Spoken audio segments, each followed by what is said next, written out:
What's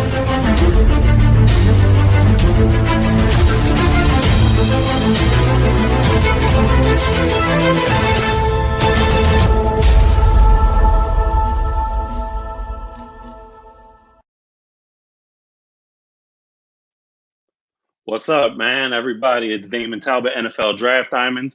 I'm here today with Jimmy Williams, the Einstein of the NFL Draft. Jimmy, man, how you doing tonight? E equals MC squared. No, no.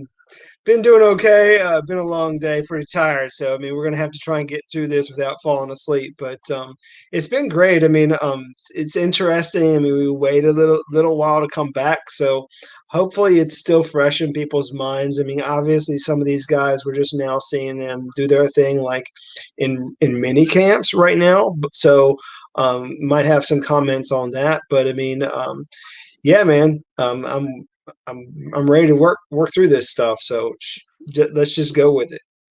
All right, so sweet. So we're gonna start. We're gonna make it easy. I see your foam finger in the background, so we're gonna make it easy. And we're gonna start it off with your own team, the Washington football team, who actually had a great draft. They started off in the first round. They had Jamin Davis and Samuel Cosmi, Benjamin St. Just or St. Justy, as they want to call him. But Dimey Brown, John Bates, Derek Forrest, Cameron Cheeseman, the long snapper, William Bradley King, Shaka Tony, and Max Emline. Is that how you say it? Milne? Max Milne? Dax Milne. Yeah. Okay. So what do you think of your team's draft? Go ahead, man. I know a lot of Washington fans, they follow you, and let's hear what you got to think about this draft.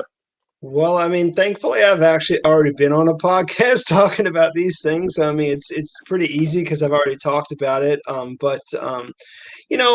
think we did a pretty good job. I mean, each and every year, I mean, we always have guys that we're kind of just iffy about as to whether they're going to pan out or whatever. But I think generally speaking, we did okay. I mean, usually what happens with the first few, rounds is those are the guys that you kind of, I don't know, expect to have the big impact. And then, of course, towards the end, I mean, you're always looking at guys that are likely going to be special teamers, maybe some guys on your depth chart, maybe a guy that will end up like on your practice squad. So I think with regards to Washington, what happened was they did a great job in the first few rounds. I mean, ended up getting Jamin Davis. There's part of me that felt like Zaven Collins was maybe their first option. But of course, with him being gone, he ended up going to the Cardinals. They really needed a guy there, in the front, for a linebacker. I mean, really just to, I don't know, necessarily just kind of complete the defense because, I mean, having a great guy there as a linebacker certainly helps. And, you have a player like Jamin Davis, very big physical linebacker. What I have him at 6'4", about 235-ish. Had an awesome season in 2020. But really what's good about him is, he's an excellent run defender, but he can drop back into coverage even at that size. And I mean, you can't help but wonder what Ron Rivera is going to do with him, because obviously he was able to take a guy in Luke Kuechly, which I think that's the whole mindset. I mean, he was able to take a guy like Kuechly and really create this all-pro, maybe even a Hall of Famer in Kuechly. So hopefully he'll be able to do the same with Davis. Okay, well, I think that, to be honest with you, I really like their draft, but I'm not sure about some of the picks. I thought Davis, I'm not sure he was a first round number 19. I know you were pounding the table for JOK. I was I was kind of shocked they didn't take him there, but Cosme is a great pickup at 51. But tell me what you think. I like the big corner out of Minnesota. He's tough, but you guys went with John Bates, the tight end. I thought that was kind of a little high for him, but I mean, everybody on TV obviously loved him and throughout the draft specials and everything. You actually had time to sit down with him, correct?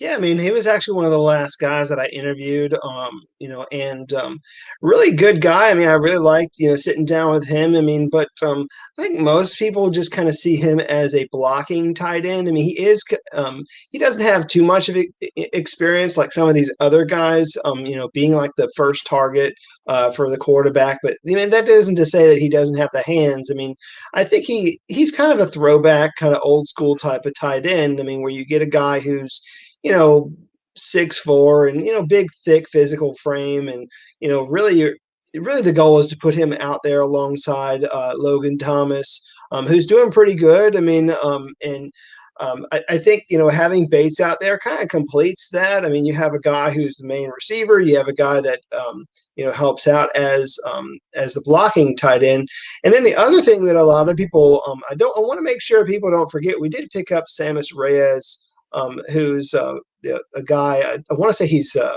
Chilean, who really dominated his pro day down at Florida campus, and brought him in. I mean, I don't know if he's going to be on the practice squad or make the active roster, but I mean, you get a physical tight end like that, he definitely helps the whole like tight end depth chart for sure. So. Yeah, it was a pretty dominant draft, but we're gonna go to your favorite team next. Well, Favorite team. hold on one second before we Okay. get there. I wanted to say one more thing before we Go get ahead. going, because the recent news is that Washington let go of a couple of tackles. They recently released, like today, Jaron Christian and Morgan Moses, which a lot of people are probably scratching their heads. Why in the world are you going to do that? Well, obviously they pick up Sam Cosmi. Sam Cosmi, he played left tackle, but he also played right tackle, and probably one of the more athletic guys at the tackle position. Ran like a 4.84 or something like that, 40. So I mean, really able to run with the best of them. And then of course they brought in Charles Leno, who they're probably going to put out at left tackle. So definitely a lot of moving pieces there on their offensive line. Bringing back Eric Flowers. Also thought that was an interesting addition. Didn't really agree with it, but you know, it's fine. I mean, they're obviously trying to put things together on the offensive line, and then I got to mention Cameron Cheeseman. We didn't have a long snapper on our roster. Some people think it's kind of unnecessary to draft one, but we did anyways. I don't know why, but that's kind of what we did. So anyhow. Go for it. Really, long snappers are people too. All They right. are. They are. So we're gonna move on to the Dallas Cowboys, and they had an interesting draft, and they continue to get better.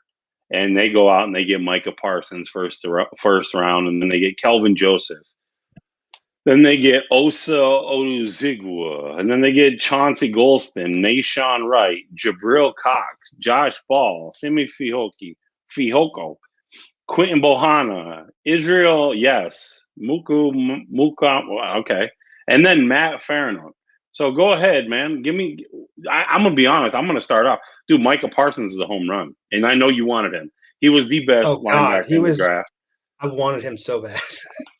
Fast as all get out, and then he goes to the Cowboys, which is.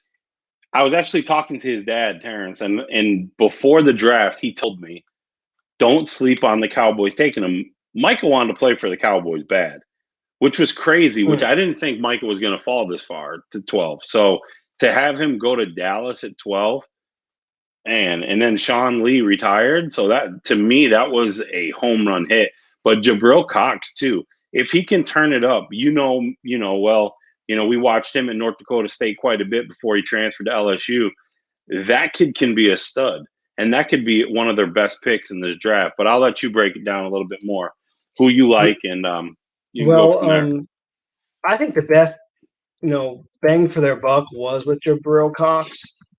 Maybe the best value pick that they were able to get. I mean, where they ended up getting him, and a lot of people feel like he was probably one of the best, if not the best, guy that can actually drop back into coverage.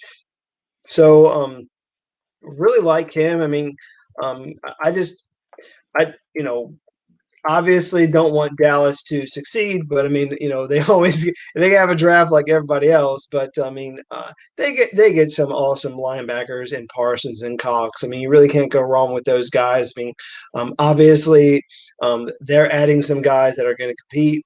Maybe end up being an upgrade from what they got. So, trying to think if there's anybody else here that was some decent value. Um, The wide let's see receiver here. had a really good pro day. I think that's what really put him over. The Simi Simi Fihoko. Fehoko. Yeah, Yeah, he I had a mean, good pro day. That's what really pushed him over the limit. But I don't yeah. I don't know how much playing time he's going to get. That wide receiver core is pretty decent. Well, I mean, I think for him, I mean, again, going back to his pro day, the numbers that I have on his pro day, 4.3740, an excellent three cone, 6.78 three cone. Just for a guy his size, 6'4", 227 pounds. I mean, you really don't necessarily expect a guy to move like that. So obviously he comes in and I don't know, maybe he is. I mean, he's a big dude, so I mean, I don't know if you want to put him as like that guy that's the H back, so to speak, for your team. But I definitely think that he comes in and competes for probably like the fourth wide receiver position, which I think is fair for him right now. But I mean, definitely a great athlete to get there towards the end of the draft. I mean, a couple huge reaches for me. I thought Quentin Bohanna was a big reach. Fairly, I mean, big guy, but a little slow for me. I mean, obviously, you don't expect nose tackles to be, uh, very, very athletic, but didn't think Josh Ball was going to be drafted, quite honestly, but definitely uh, Cowboys did. But all in all, I mean, I think they did okay. I mean, they're at the top. I mean, it's just that towards the end there, I think that they were, they had a few reaches that I really wasn't too keen on. So, Okay. Yeah, I didn't give him a grade, but I think that Nashon Wright kid too, he's huge. oh He's yeah, got to be one of the biggest corners that were in the draft. I don't know if he's going to play corner at the next level, but it's kind of interesting because he's very tall, 6'4", but he is so lanky. I mean, give the dude a sandwich, man. I mean, 183 pounds. I mean, come on now. I mean, you got to get some meat on your bones there. I mean, very athletic guy. Just didn't think that he was. I didn't think he was going to be drafted, let alone drafted where he was. So, but who knows? I mean, maybe they might eventually put him out. I don't know at safety. I mean, it's tough yeah, to say. I'd put him at the slot.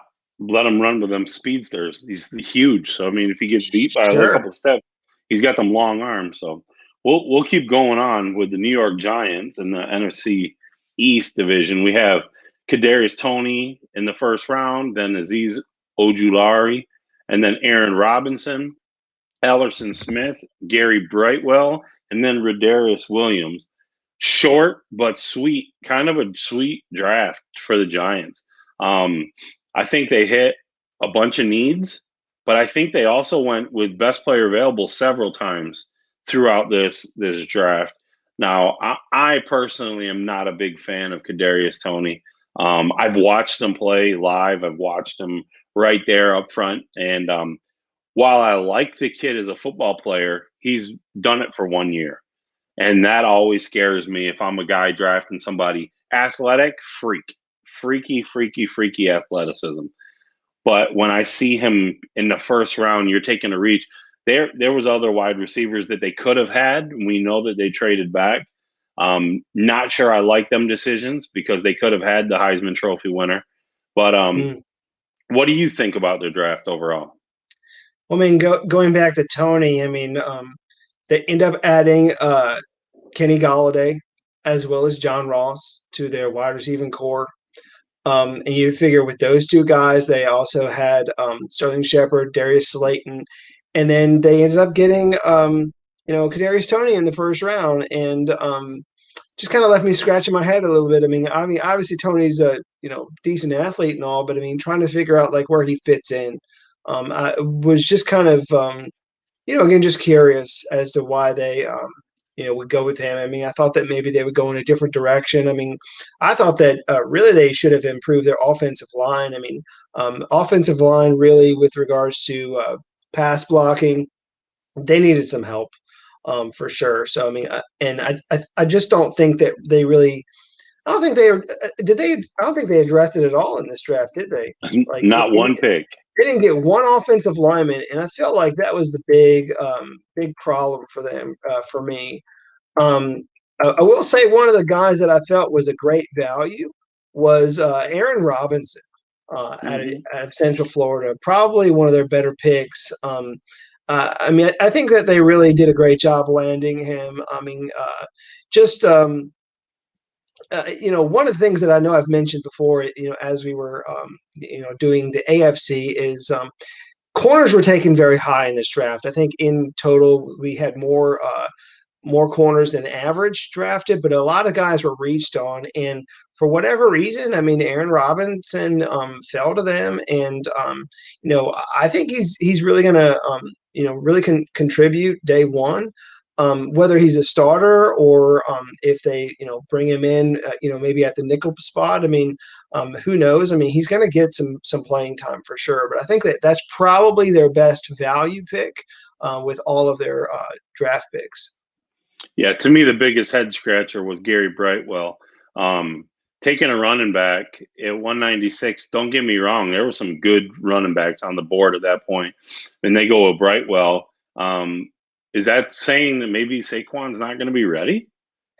I don't know. I mean, the only thing that I remember about Brightwell is like the day before the draft. I want to say Jim Nagy like tweeted something out. It's like, don't sleep on this guy, and that just kind of leaves everybody thinking, oh, holy crap, this guy. I mean, who probably no one thought was going to get drafted is actually going to get drafted. So, yeah, and of course the other guy we got to mention Ellerson Smith. Yeah, I mean, definitely a freak of an athlete there at UNI, and I can't wait to see what he ends up doing. I mean, hopefully he doesn't really shine in games against us, but you definitely like him, like his potential. What else? Do you have any other comments about Ellerson Smith? Oh, Ellison Smith's just huge, man. I mean, one of the biggest guys, probably. You and I really produce some freaky athletic football players. Oh yeah, and I think it's going to continue into this year's draft class. So that weight room, they prep them guys proper. Ellerson Smith was putting up for being a 6'7" guy. What was his vertical, Jimmy? It was ridiculous. His vert was oh my god, he had an amazing 41.5-inch. Okay, so a 41.5-inch vertical. It's 6'7"? He's 6'6", 6'6" and some change, probably 6'6", and then add 41 on that. He can block any field goal ever. If you put him out there and just let him just vertical jump, he can block any damn thing. That's like 10 foot in the air. That's insane. That's wild. Yeah, that's insane. I can see that coming. That's coming to a theater near you. Remember this: Joe Judge was a special teams coach. Oh, special. Oh yeah, special teams. Come on now, yeah. Hey man, I mean, watch Joe. You got me thinking of another guy there in New York that's hitting home runs. So, anyways, yeah, that's sorry. That's just kind of what's in my head when I hear Judge. So, okay, yeah. No, I'm there with you. We're moving on to the Philadelphia Eagles. Eagles did some moving around early. They went up, they went back, they went back. I mean, they were just everywhere.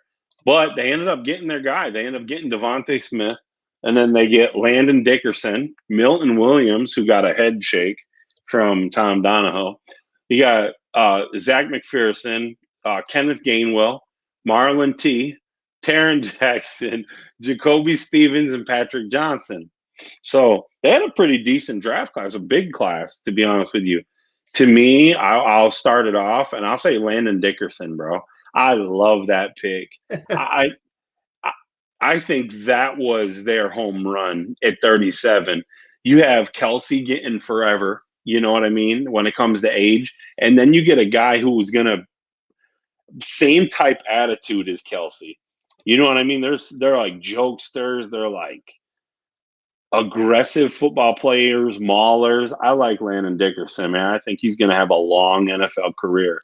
So that's my stud of the draft.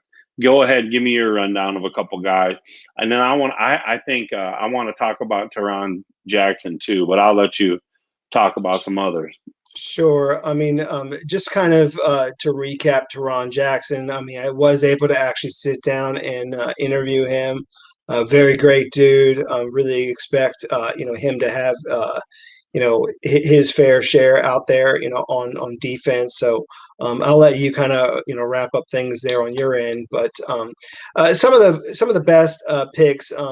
I think for me, I'm just sitting here thinking. Uh, Probably one of the better value picks that they had was Kenny Gainwell. Although I don't know exactly if they, what they wanted to do there with, running back wise. I mean, because obviously they got Miles Sanders there, so I mean, Gainwell just kind of comes into the rotation there. I mean, again, I felt like it was good, solid value where they got him. Maybe just, you know. Again, just a solid pick. I mean, I think he's probably at his size, 5'8", about 200 pounds. I mean, he actually does a pretty good job as a pass blocker. So I mean, if you have him come in like in like third down situations, and come in as a pass blocker, as a guy who could be kind of a change of pace guy. I like him. I like being able to add him. But probably the biggest steal is actually the one right after him, and that is Marlon. And again, I don't mean to butcher it too, because I know you couldn't say it. Tuipulotu, Marlon Tuipulotu out of Southern Cal. I mean, I thought that was a great pick for them. I mean, when you get a defensive lineman, okay, that's 300 pounds plus, and not only is putting up mad crazy numbers like on the bench, but also has a solid vertical, solid base to him, and just has a lot going for him. Really had a great year, albeit a shortened one in 2020. Being named first team all conference. I mean, I think that. You have a guy who really can dominate there on the defensive line.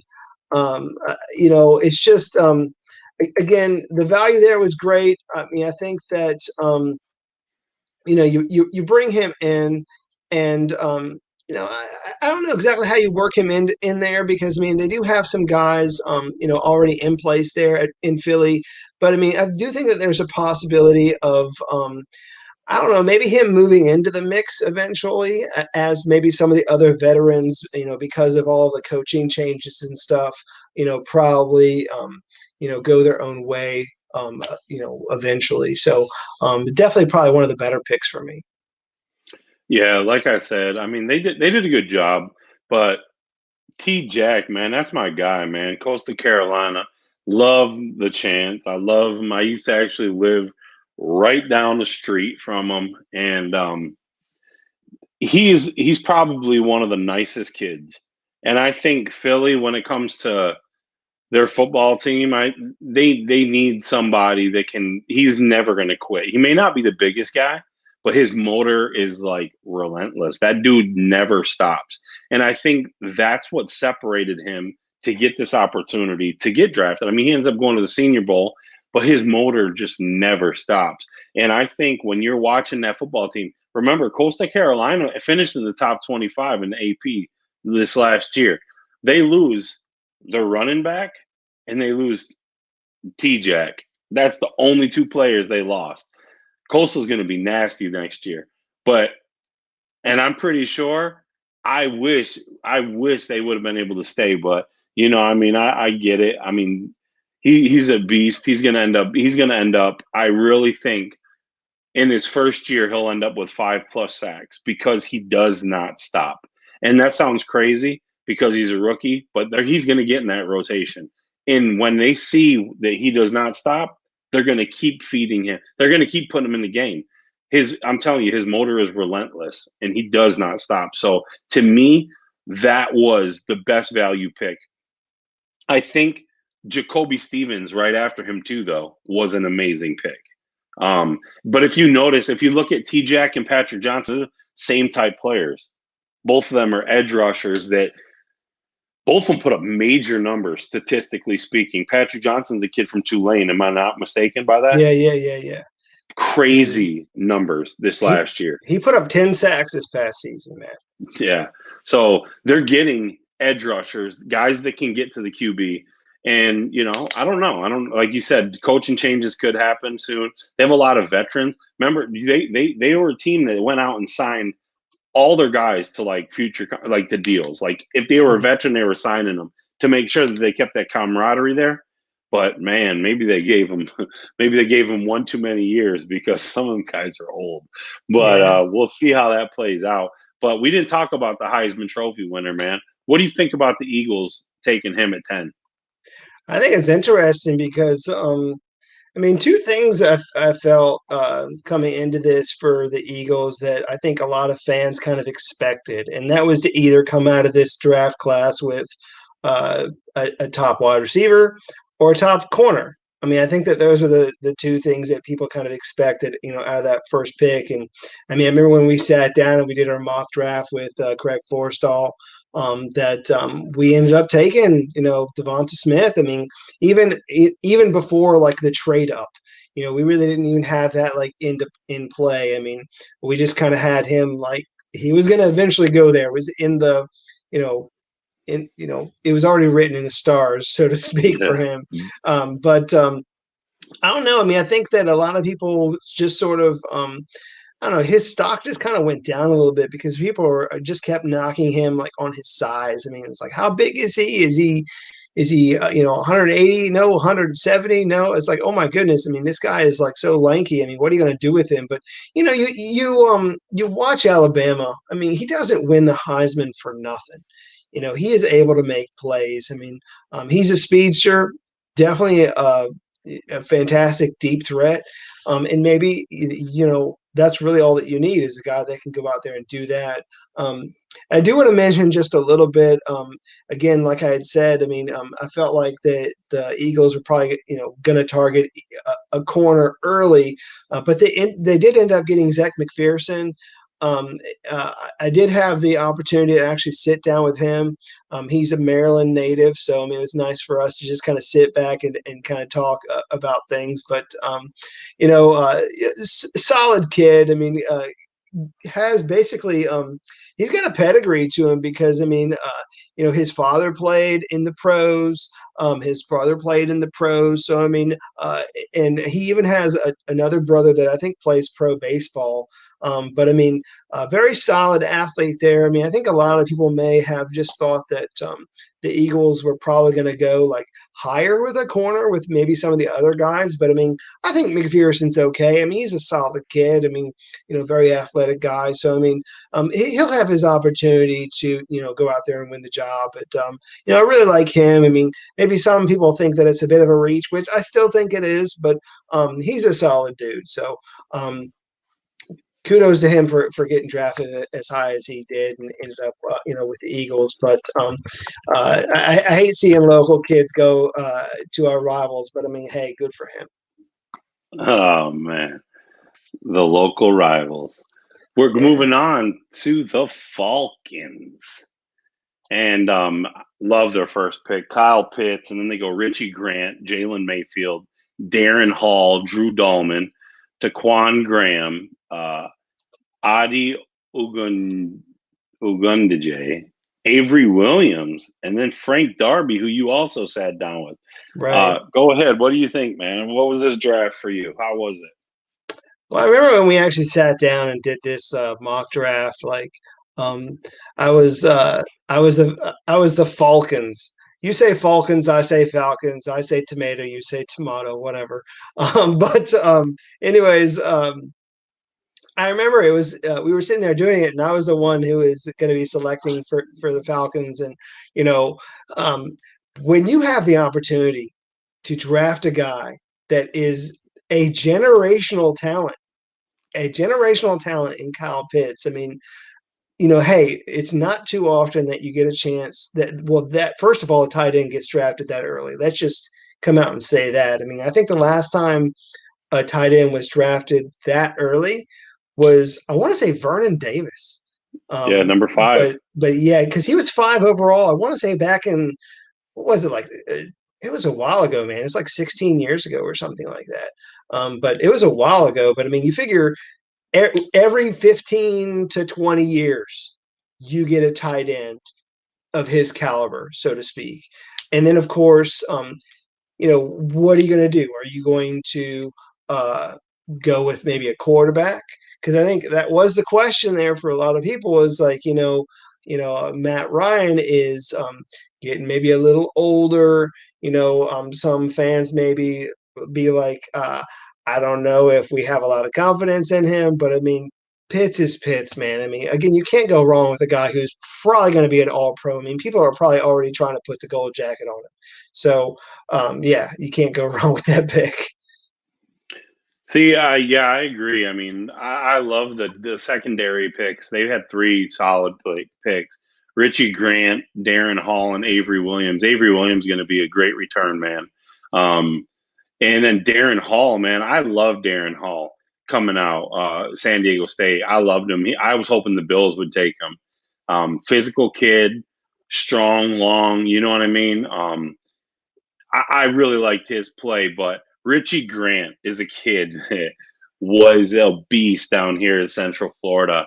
I At 40 overall, I couldn't believe that he was there. I thought for sure he would have been. I thought he wasn't going to make it past 35 in the draft. I really did.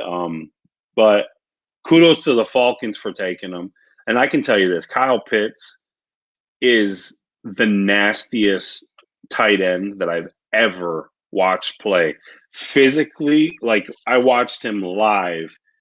That dude, he put a clinic on. It was, I can't. Do you remember me telling you? I remember you telling me, "Hey, look, man, we need to move Kyle Pitts all the way up the board, man, like to the top."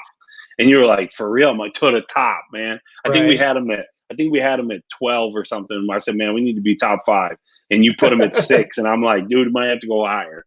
Right, But right. that would, obviously he got hurt this year. He took a huge hit and came back from that. But that dude is a beast. That they stole that kid. So I know you've interviewed quite a bit of these guys, right? You interviewed Drew. Let's You see. interviewed Frank Darby. Yeah, Frank Darby's an interesting guy. I mean, I, it was great to actually sit down with him. I mean, you could actually check out his video here on YouTube. It was nice to sit down with him, but I think that you get a guy there in the late rounds. He was your last pick. I mean, sixth round. You didn't have a seventh rounder. And I don't know. Some people might say, "Well, this is probably a cop out pick." I mean, you already got a wide, you already got another guy to throw to there at the top. I mean, and then of course, here's Darby. I think he's solid. Like a 6th rounder, getting Darby, did an excellent job. I mean, really turned some heads at the Senior Bowl. But one of the things that really stood out to me in his interview was, all the time when I get a chance to talk to these guys, one of the biggest things that I ask is, just getting to know a bit of their character and how they've overcome adversity. And he's done that, man. I mean, in the midst of adversity, he has been a positive player, a positive attitude on his team. I think. I don't want to get into it too much, but I believe his mother, was dealing with something and had passed away, and Mm-hmm. it's just despite all of the negative stuff that was happening. I mean, he was really able to focus on being a great football player, and you sit down with this guy and you interview him. He is so fun to sit and talk to. I mean, just a great guy, and he's going to get his opportunity. It might start there on special teams first, but he'll get his opportunity eventually. I mean, I just think he's a great kid, good athlete. I mean, I think he gets forgotten there as the other wide receiver at Arizona State, because I mean, let's just face it, there's a lot of pressure when you get like like all these other guys, coming out earlier. And what was it? N'Keal Harry came out, Brandon Ayuk came out, and then of course there's Frank Darby. So, and then you expect him maybe to take on that that responsibility, the reins of being that top receiver there, for Arizona State. But you know, didn't put up the crazy amount of numbers that you would really want. But that isn't to say that he isn't athletic, because he certainly is. Okay. What did you think about Dahlman and Mayfield, the two offensive linemen? You like them picks? Well, Dahlman, I mean, I heard a lot of good things about Dahlman coming in. Very, very good center, and I felt like fourth round for some people might have, that might have been a reach, but you know, um, I think he's solid. I mean, he's a technician. I mean, not the thing is you get a guy who can be very physical, physical guy up front. I mean, again, maybe not the biggest 6'3", 300, but I mean, very solid guy that can really be. I don't know. I mean, when you have it in your pedigree of his dad also played in the pros for the Niners, and it just, I don't know, things like discipline just kind of get carried over. And I feel like his IQ is head and shoulders above a lot of players that play center.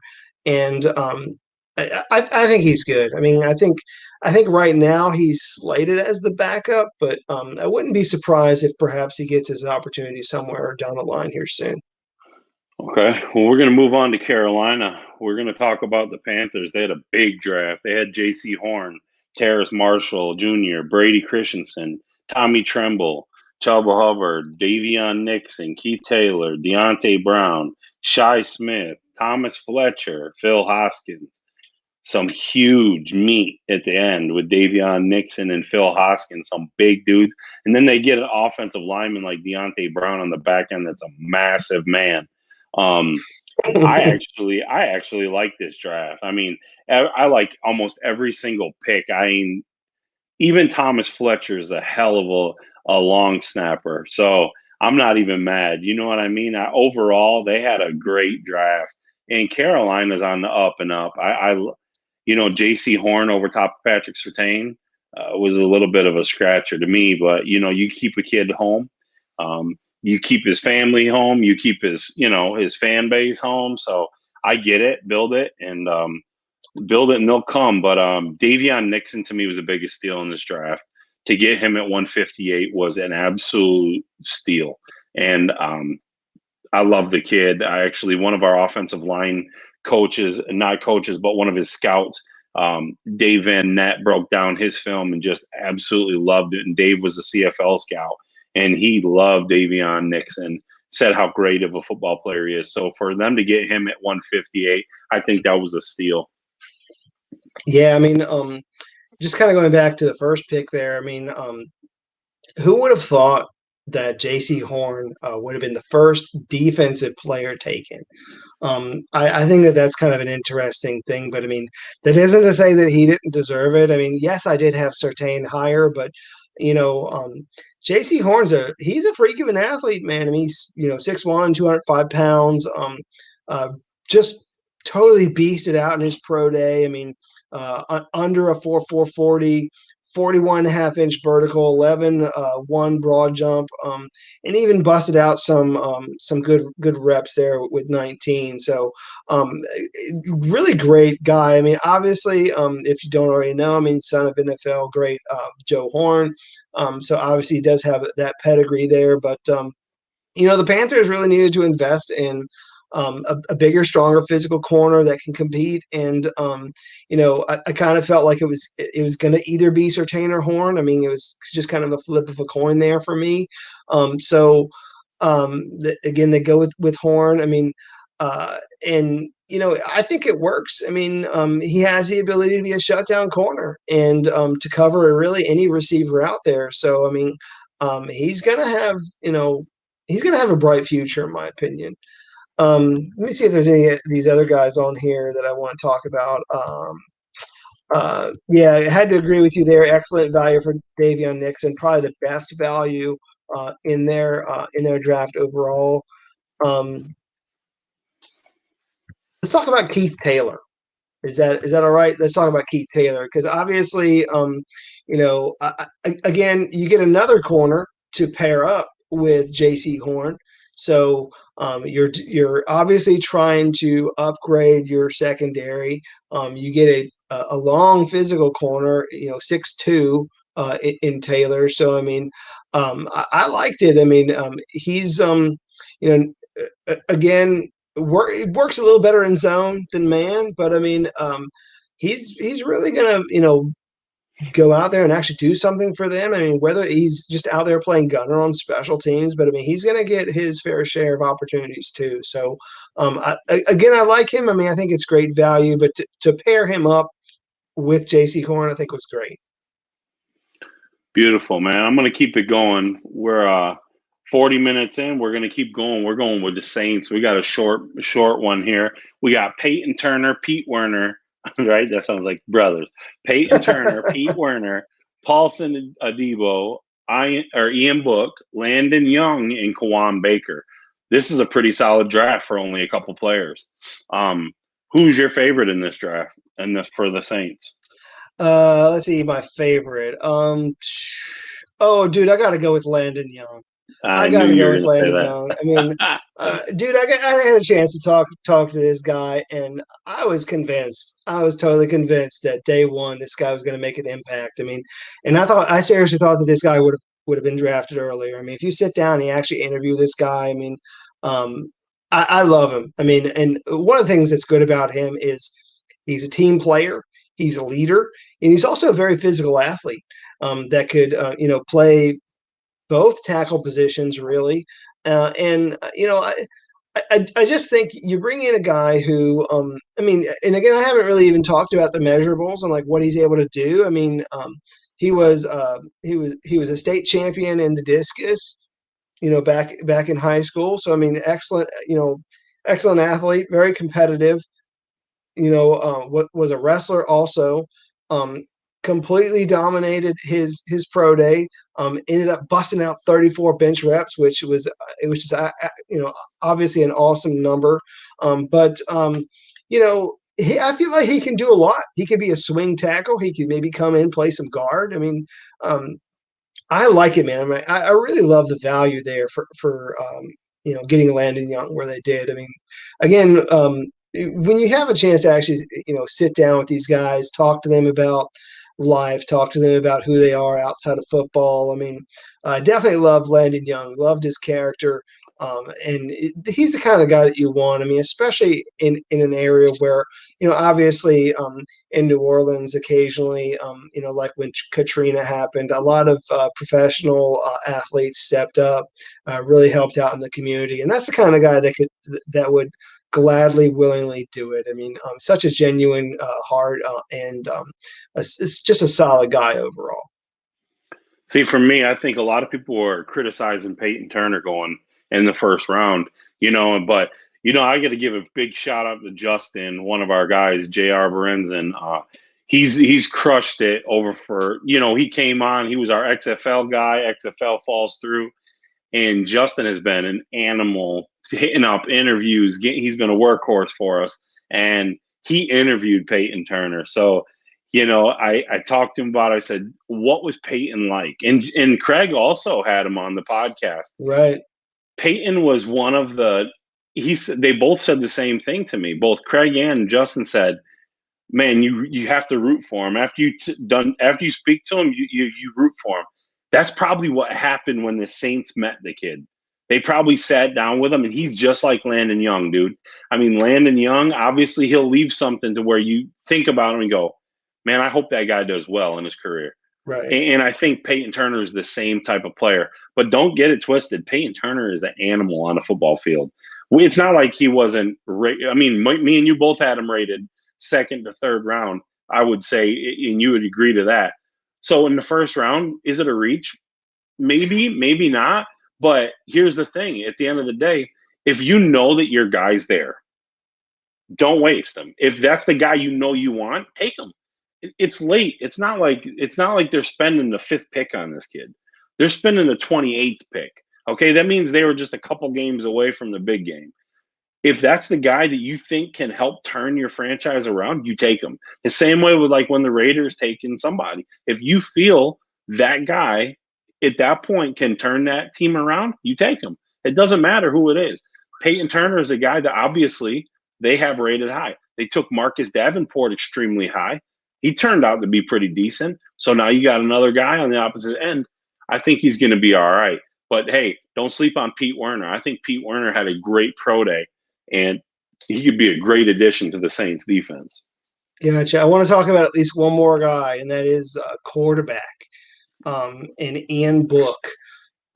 So, I mean, obviously, Drew Brees, finally hanging it up, retiring.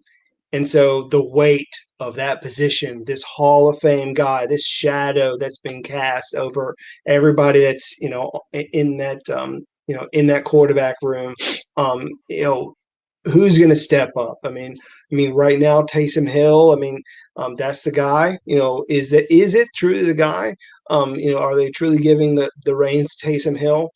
I don't know. I mean, I would probably take him over Jameis Winston, but I mean, you have Taysom Hill, Jameis Winston, and now you bring Ian Book into the mix. Ian Book is definitely a different kind of quarterback.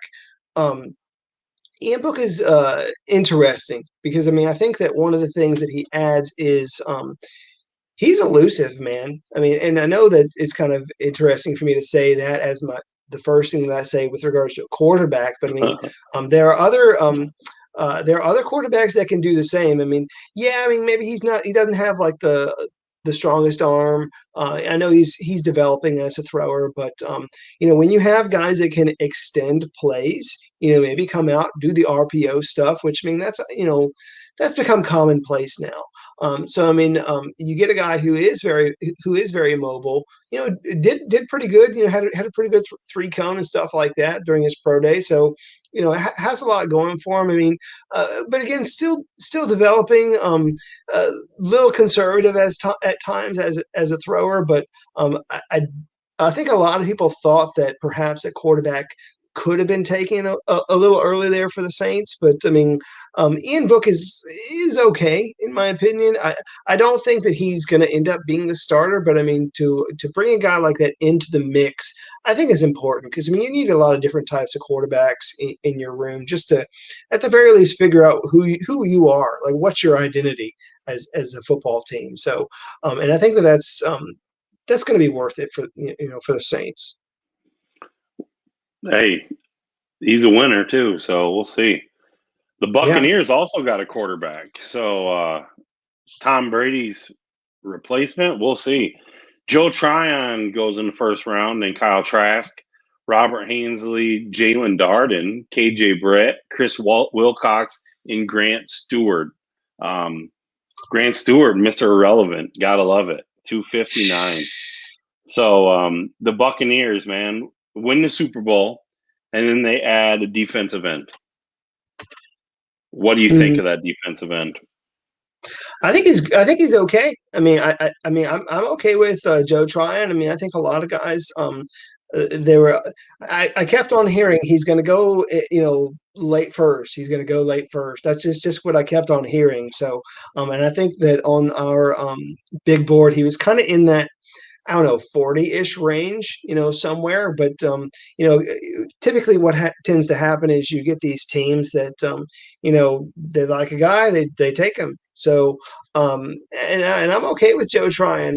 I think that it's solid. I kind of expect him to eventually be worked into the mix. When you have a team like the Bucs coming off of a Super Bowl, they were able to they still have all of their starters from that Super Bowl too, by the way. So that's one of the wild things about the team just as a whole. But Joe Tryon will eventually get his opportunity. He'll be worked into the mix. He'll get a few sacks here and there. I don't know if he's going to be like this huge sack freak, but to be able to work him into the mix, I think is good. Yeah, Jalen Darden to me was a great pickup. North Texas kid, big time touchdown machine. Darden's one of those kids that I could see becoming a Tom Brady favorite and getting the ball a lot. Mhm. That I really like that pick. He was a speedster. I love Kyle Trask. You know that. You know I had him rated higher than a lot of other people. I'm a Kyle Trask guy, man. I'm a fan. So I know I get it. I live in Florida. I live right down the road from Gainesville, so suck it up. But I've watched him play, and the kid has heart. So I'm a fan of his. But my favorite pick in this entire Buccaneers draft was Chris Wilcox. What a freaking athlete that is!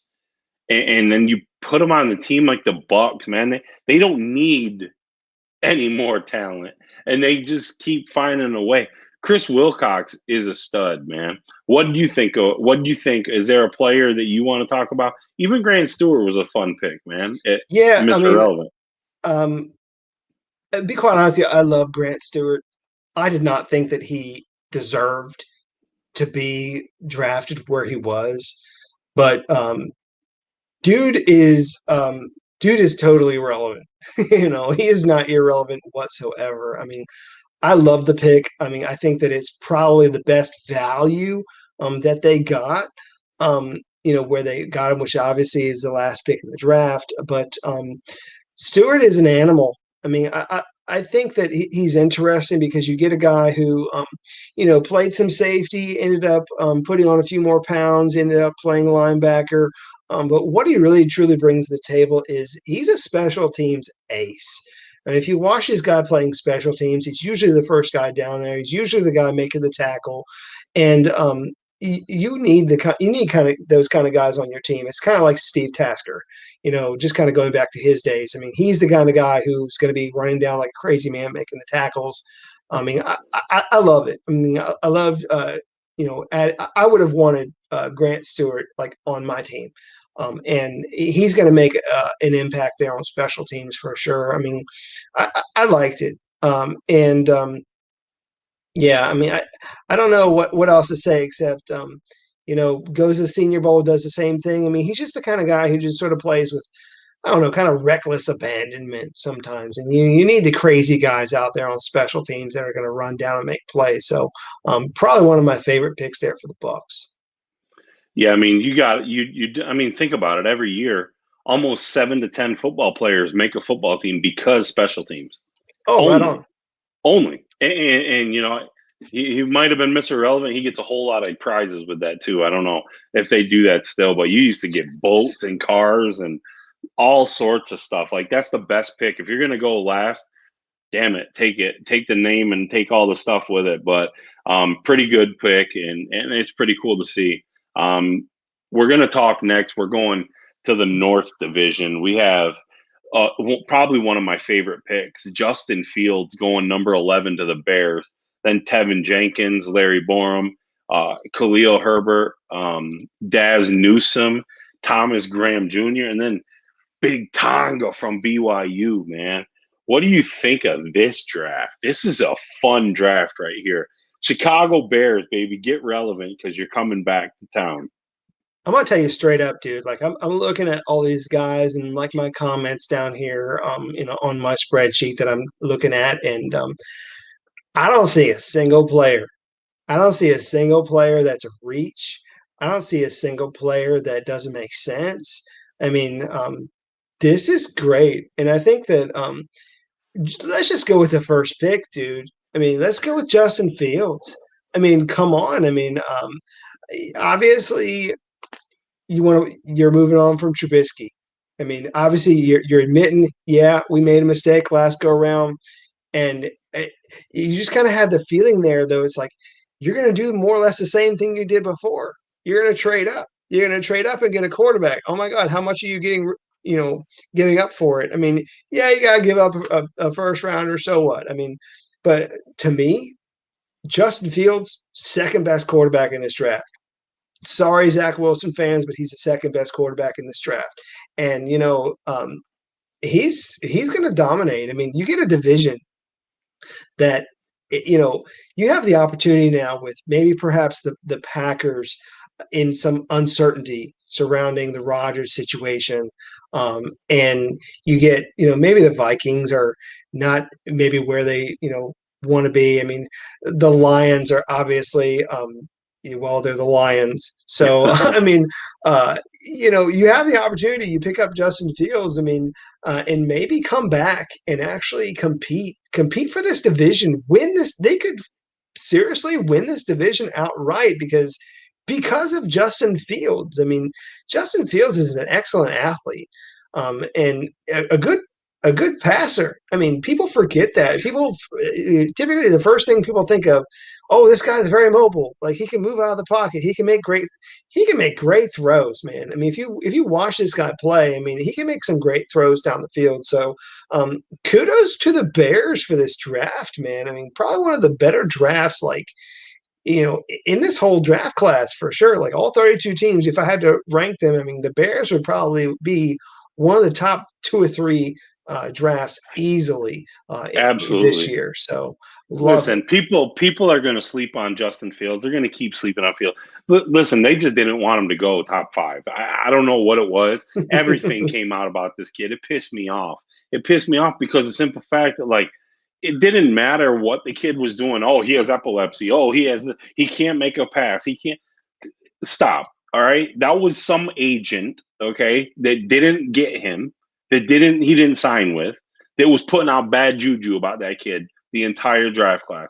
That's what happened. But Justin Fields, I hope you tear it up. If you ever get to watch this, but you probably won't, but if you ever get to watch it, I hope you end up going off on them teams that passed on you, because the kid is talented, stupid talented. Probably he is the second best quarterback in this draft. You said it right. But after you get Fields, you go and you land Tevin Jenkins to block for him. One of the nastiest, he's probably one of the nastiest offensive tackles in this draft. Athletic and mean. He doesn't look mean at all. If you look at him, he looks like he's some he looks like a dork. Yeah, but that dude is nasty on a football field. So, but well, what I like about it really is they went back to back. They went back to back offensive linemen. It wasn't just Steven Jenkins, man. I mean, they went Jenkins and then Borum. It's like, all right, well, we went out. We got our quarterback. Well, what are we going to do? Are we going to get him weapons? Hell no. We're gonna get some guys that can protect him, because I mean, that's more important, man. I don't care what anyone says. I mean, it's important to protect your guys. So Jenkins, I mean, hey, Leno's gone now. What are you going to do? Oh, let's bring in Jenkins. Easy fit, man. Plug and play. Put him in there. Love it. And then Borum, one of the things I like about Borum is they can move him around a little bit, whether on the right side, left side, move him in on the interior somewhere. But going back to back offensive linemen for the Bears, I think is great. Probably the only thing that I thought, because I mean I had in my notes here that they could have done was maybe get a safety. That'd be like the only position that I felt like they probably could have taken, which they decided not to in this draft. So, yeah. I think the best value pick was Daz Newsome. I think Daz Newsome going 221 is an absolute steal. That's their weapon if they wanted one. Herbert's a return man. I think he's a better return man than anything else. But Newsome at 221 is a phenomenal pick, and I think overall, I think they're going to get great value with him. We'll continue to move on. We're going to go with the Detroit Lions, who actually signed their first round pick today. Penei Sewell was signed today to a 4-year deal. And you got Levi. Hold on, I want Onwuzurike, Ali McNeil. Man, look at this. Melifanu, Amon-Ra St. Brown, Derek Barnes, and Jermar Jefferson. So go ahead, man. I love it. Listen, they came out just the other day. Dan Campa wants a damn pet lion in the facility. Actually asked the owner for a pet lion with a big ass chain. Could you imagine? Like, he's trying to. He said, "I want people. We're gonna bite kneecaps, right?" And so they go from biting kneecaps to pet lions, and then. Did you see Levi, the kid, the Levi long last name? Oh, Did you see his press conference? That dude is Dan Campbell. What Dan Campbell is looking for. He's like, I'm ready to kill people. I'm like, what the heck? This dude's a beast. I love him. Well, I mean, so if that's Levi is the guy, man. He hates everything. So I love that. That's a great pick. But go ahead. If that's what they need, I mean, if that's the person, when you put together a team, man, you got to try and figure out, okay, what's my personality going to be like? What kind of players am I going to be getting? I mean, am I strictly, thinking about like an athlete? Am I thinking about a person? Am I, again, you're trying to find a guy that fits a role. And, if what you're trying to do is make the opposition afraid, and I think that just kind of the whole mentality. I mean, you get a guy who is willing to take somebody's head off. Yeah, I mean, if that's the way you want to go, I mean, they did the same thing like several years ago, getting Ndamukong Suh. So I mean, and I think that's kind of the mentality. I mean, you get this guy who is so nasty, who's just like, I don't know, like almost like an angry guy who's just gonna bite someone's head off. I mean, gotta love guys like that. I mean, look at it like this though. I mean, look at Aaron Rodgers right now is crying and scared. So you might as well get a dude that can punch somebody in the mouth. I mean, he's quitting. He doesn't want to play. He's a quitter. So go ahead and put somebody out there and punch him in the mouth. My opinion. Yeah. Go do Jeopardy. Well, I mean, we'll see if he ends up doing that. But I just remember going into this draft. I mean, the one thing that I thought that they absolutely should have done as early as possible is get weapons. Get some weapons early. I mean, obviously they decided to go another route. I mean, they went with Penei Sewell. I mean, hey, I mean, I'm not going to knock them for taking Penei Sewell. I won't, because Penei Sewell is an excellent offensive lineman. I mean, let's just face it, great talent, love him. It's just that, they desperately needed some targets to throw to, man. And I think they name their wide receivers. Let's have a fun. Just try to name one. I can't even. I can't, but Quintez Cephas. One. That's one. It doesn't matter. I mean, they desperately needed targets to throw to. I mean, and the thing is I seriously thought that they would have come out of this draft with like 2 or 3 guys. Honest to God. Like, that's what I seriously thought was going to happen. But they get Amon-Ra St. Brown. I mean, Amon-Ra St. Brown, pretty good guy, but I mean, I feel like there's going to be a lot of weight on his shoulders. I mean, he's coming in. I mean, he's fresh. He's young. I mean, maybe they throw a lot of targets his way. It's like, hey, man, I mean, you're young, you're talented. I mean, we're going to, put you out there. I mean, he may not be listed as the day one starter, but he might as well be, because, I mean, he comes in. I mean, he was I remember he was very highly touted, recruit. I mean, I think he was a 5-star recruit. I mean, came in, maybe didn't dominate the way that you would want him to. I mean, so maybe not quite living up to his hype there, but I mean, solid athlete. I mean, goes out to USC and, decent out there. But I mean, I think that he's going to end up being, I'm just saying eventually, probably by the end of this season, he's probably going to eventually be their number one guy. I mean, despite being drafted in the 4th round. I mean, again, I felt like the Lions really needed to take more wide receivers. Drafting just one, in my opinion, just it wasn't enough. They really needed more. Well, here's my thing. You know what's going to happen, right? Yeah. Detroit Lions offer up their 1st round pick to the Atlanta Falcons for Julio Jones. And now you got a target to go with Amon-Ra St. Brown and Quintez Cephas, because I can't name another wideout besides TJ Hawkinson. You better go get Julio Jones, and you better give up the ship for him. I'm telling you, you want somebody that's going to bite kneecaps. Yeah. I'm telling you. Without cheating, I mean, to be quite honest with you, Damon, I don't know if I can name another receiver on that team either. They got rid of Marvin Jones. They got rid of Kenny Golladay. Yeah.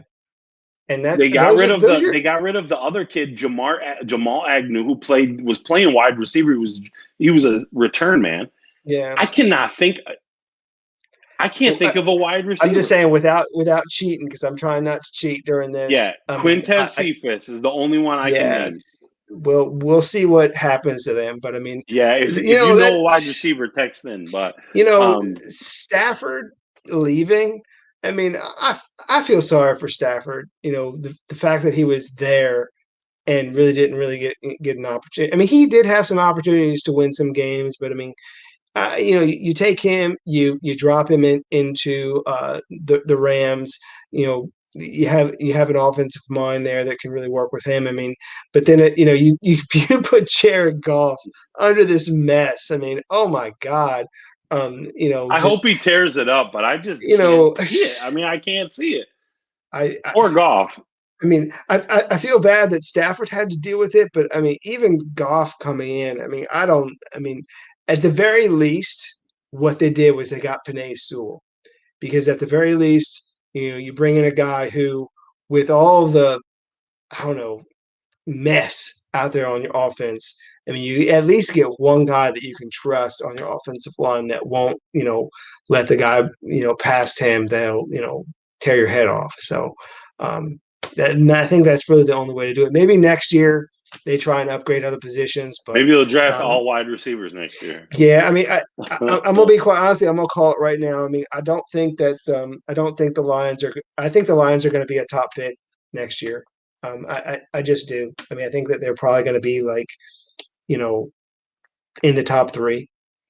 Oh, Sorry to say it that way, but I mean, I really just don't think that but they're. they're gonna bite kneecaps.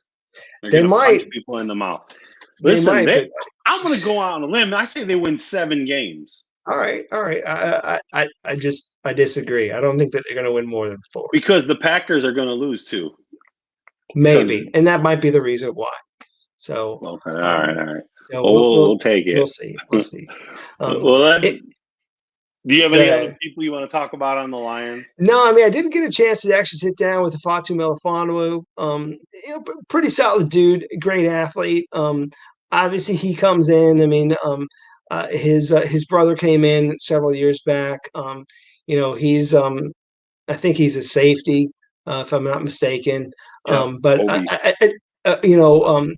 Melifonwu here from Syracuse, he comes in. I mean, he played corner, but I think that eventually, and maybe not, uh, out the gate, but I think eventually he probably ends up as a safety like his brother. And that's just kind of how I see it with him. But again, I did get a chance to sit down with him. I mean, did an interview that's on our YouTube, so people can go and check that out in their leisure. But a pretty good, solid dude. I mean, definitely a big physical guy. I mean, I just I don't know.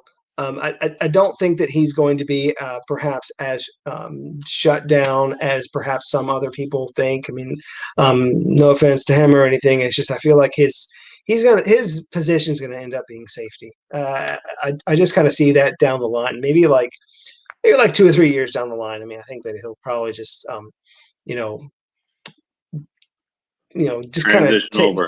just transition over. I think it's just gonna Okay. Well, let's go to the Packers. Packers go out first round. They get Eric Stokes. Then they go Josh Myers, Amari Rogers, Royce Newman, Tedarrell Slayton or Tedarrell Slayton, Shamar Jean Charles, Cole Van Lennon, Isaiah McDuffie, and Kylan Hill. Um, I'm going to go out on a limb. I'm going to say something. I'm going to say that the Packers GM is fired by the end of the year. That's what I'm going to say. happen. Brian Gutekunst. I don't think you're really Brian going out on a Gutekunst limb. I don't think it's a is getting limb. fired by the end of the year. That's my prediction. But go ahead. I don't Go think tell me I don't what. think you're I don't think you're going out on a limb at all. I mean, I think it's just going to happen. It's already they've already written the pink slip. I mean, it's just a matter of handing it to him. But you know, um, there's a reason why Aaron Rodgers isn't happy, and maybe he is. Maybe he is a bum. Maybe he doesn't want to play there anymore. I don't know. I mean, however you feel about that, but I mean, a couple things come to mind for me. One, offensive line. You got to get some people to to block for him so that he's not always on his back. And second of all, he needs more targets, man. I mean, there's really only one dude there that's really solid. And so, I mean, you need some guys in the mix there. You need a slot receiver.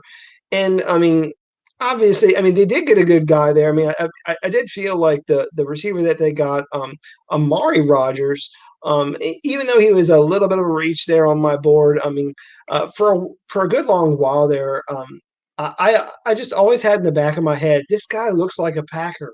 He looks like he's going to end up there, and I always felt like he was going to end up there because he kept reminding me of well, I mean, he's not there anymore, but Ty Montgomery. He kept reminding me of him because he came in obviously as a wide receiver, ended up transitioning to running back, and I don't necessarily think that Packers really need a running back right now. So Amari Rogers does come in. I mean, pretty tough dude. I mean, he is 5'9", but he's 211 pounds. I mean, they did try and work him out a little bit at running back at his pro day because he does, have that kind of size. But I mean, I do think that again in the Green Bay climate, you need a guy who's got some meat on his bones, so to speak, that can be that slot receiver. And Amari Rogers does a pretty good job of that. I just kind of felt it was a little bit of a reach for him, but and of course they do have this huge need at slot, so he'll eventually get some targets thrown his way for sure. Yeah, I look at that. I look at that list. Eric Stokes, I'm not a big fan of in the first round. I mean, they draft him because he's fast. Josh Myers is a good pickup to me at 62. I think Myers is a solid player. He'll play for many years. But Kylan Hill to me was their best value pick. I know you'll probably say Gene Charles. I know you've interviewed him. But I like the Kylan Hill pick. But like you said, I don't think they need a running back. So I think No. there, instead of going Kylan Hill, you should have probably went wide receiver. There was wide receivers just sitting there at 256. They could have been one of your last picks, and you could have signed Kylan Hill as an undrafted guy. I don't understand it. I'm never going to understand it. But obviously, I mean, they don't want to make Aaron Rodgers happy. They want to force him to throw to Devontae Adams, and so be it. I mean, I guess that's what he's going to do for the rest of his career. So. Well, we'll see. I mean, and the other thing too is who knows how things are going to transition. I mean, maybe they're going to try and run the ball a little bit more, take the pressure off of Aaron Rodgers. I don't know. I mean, they did get some offensive linemen in this draft, which is great. But yeah, I mean, like you said, I mean, I did want to mention Shamar Jean Charles. Had a chance to sit down with him in a phone interview. I mean, I was just very impressed with him. I mean, just a solid dude overall. I mean, I can't say enough good about him. He was an All-American this past year. Solid guy. Ended up on, some other lists. I think he was a finalist for the Bednarik and the Thorpe Awards and stuff like that. And but he's a good solid dude. I mean, maybe perhaps people were like, "Oh, this is a small guy, he's a small corner," but who cares? I mean, when you get a guy who can ball, I mean, you draft him, you bring him in, and he's going to contribute day one as an excellent special teams guy.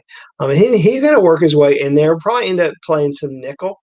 But I do think that it's probably one of the better picks there for them. I mean, aside from that, I love the Wisconsin lineman Van Lanen staying in Wisconsin. And it felt like a Packer pick. It felt like that's what they were going to do. So hey, man, you get guys who are cheeseheads from birth. And I felt like he was just one of those guys. So Mahler on the offensive line, he can fit in several spots. They actually had him listed when drafted as a guard, although he played tackle. So he could probably fit in either of those roles. So I like it. I mean, I like being able to bring him in. I mean, yeah, I mean, this draft overall kind of, I don't know, middle of the ground, so to speak, for me when it comes to grade. Like if I had to put a grade on them, it'd probably be like a C plus. Me too. Yep. So I wouldn't even give him the plus. You're nicer than me. We're going to continue on with the Vikings, who I think did an A-plus job in their draft. Christian Darrisaw traded down, get their man, Kellen Mond, Chaz Surratt, Wyatt Davis, Patrick Jones, Kenane Nwangu, Cameron Bynum, Janarius Robinson, Amir Smith-Marset, my guy, and then Zach Davidson. What a draft. This is a draft right here. This is a top 3 draft. I mean, when you got a lot of good talent here. I mean, and a lot of interesting picks. You're getting some people that are going to compete for roster spots, and I just think that this is it's solid. It's definitely solid overall. I mean, I may not have been as generous of a grader as you are. Maybe that comes from me being an ex-teacher. So I'm like, yeah, I don't know, man. He gets like a 89%. He doesn't quite get that A, but what is it? What is it that pushes you away from having it be an A? Because I mean, they get 2 offensive linemen that can start right now. I like it. There's just a couple picks here and there that I think are a little bit of a reach. I want a little bit of a reach. Let me see. Say Kane. Go ahead. No. Hold on. He's a freak. Well, what I'm saying is with regards to value. With regards to value in the draft, at least the way that I had it on my board, there were guys that were just a slight reach here. I mean, so what's happening is basically, and we've kind of already discussed this, like when you want a guy, you don't just sit on it. You just go and grab him. You go and grab the guy that you want. And I mean, and again, when I'm looking on my board and the value that they were just getting the guy that they wanted. And so instead of getting like, say, and I'm just kind of using this as an example, like Patrick Jones. Patrick Jones, solid player. I'm not going to knock him. I mean, good edge rusher.